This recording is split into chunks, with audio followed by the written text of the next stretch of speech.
Salam alaikum. Notre sujet aujourd'hui, c'est comment reconnaître les signes de l'autisme chez un enfant. Bienvenue sur la chaîne.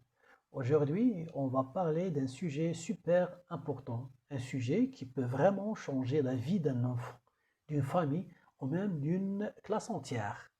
Alors, comment reconnaître les signes de l'autisme chez un enfant? Que vous soyez parent, professeur, éducateur, éducatrice, ou que vous souhaitiez simplement comprendre, cette vidéo est faite pour vous. Alors, restez bien jusqu'à la fin parce qu'on va ensemble voir les signes les plus importants et surtout comment réagir de manière positive. Le premier signe, la communication. Un enfant autiste ne communique pas forcément comme les autres. Vous pouvez remarquer, il ne répond pas quand on l'appelle par son prénom. Il pointe rarement du doigt. Il parle tard ou répète souvent les mêmes mots.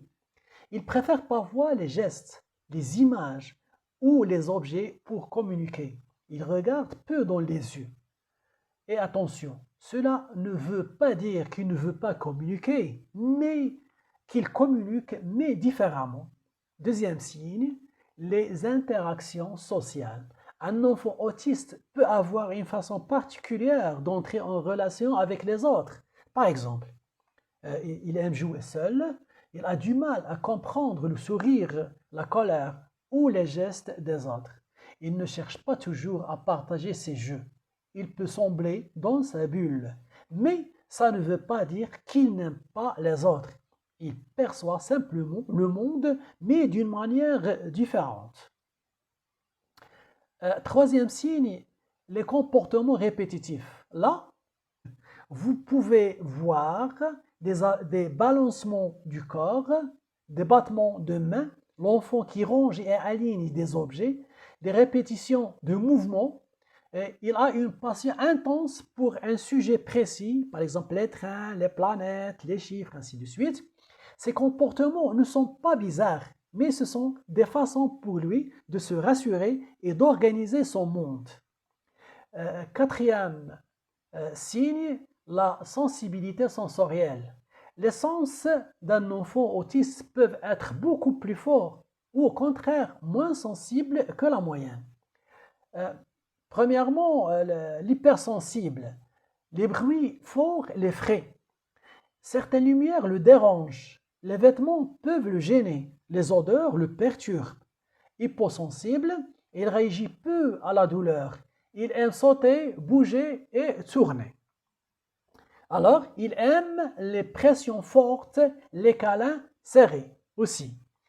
On a cinquième signe, la difficulté avec le changement. La routine pour un enfant autiste, c'est très important. Changer un trajet ou une activité ou une habitude, l'ordre des choses, peut le mettre en difficulté, le stresser ou même déclencher une crise. La routine, c'est sa sécurité, pardon. Alors, comment les parents et les éducateurs et éducatrices peuvent s'en rendre compte? C'est tout simplement en observant tranquillement sans stress, en parlant entre eux, parents, enseignants, éducateurs, ainsi de suite, en regardant comment l'enfant évolue avec le temps et en notant ce qui l'aide et ce qui le perturbe. Très important. Un seul signe ne veut rien dire. On parle d'un ensemble de signes, visiblement et régulièrement. Quand faut-il consulter?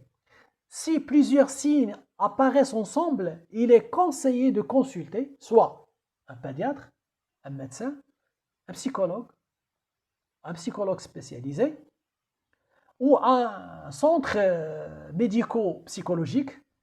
Alors, le diagnostic, ce n'est pas une étiquette, attention, mais c'est une clé pour aider l'enfant à mieux grandir. Conclusion. Chaque enfant autiste est unique. Il a ses forces, ses talents, son rythme. Notre rôle, nous, c'est surtout adultes, c'est de tout simplement le comprendre, l'accepter et l'accompagner. Merci à tous et à très bientôt pour une nouvelle vidéo. Et bien sûr, si cette vidéo vous a aidé, pensez à laisser un like, à vous abonner et surtout à partager pour sensibiliser autour de vous. Merci.